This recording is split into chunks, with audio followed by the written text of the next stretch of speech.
Assalomu alaykum chorva ishqibozlari. Mana shu yonimiz tug'ibdi. Ularni ko'rasizlar hozir. Rasa ko'mta chapdi. Mana ko'rindi.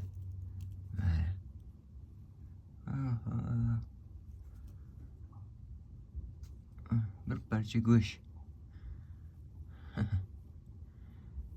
Yop qo'yamiz. Bu shunaqa quyonlar junun to'kib issiq qilib bolasini tug'adi. Buni ham mehribon bolalariga. Mana quyonimiz endi tug'adi xudo xolasa. Bular dadalari ona. Hammasini erkagi. Ham chiroyli. Bu bilan mana bu erkak quyonni qo'shaman. Hammadan chorvalarga baraka bersin, ishilarga omad.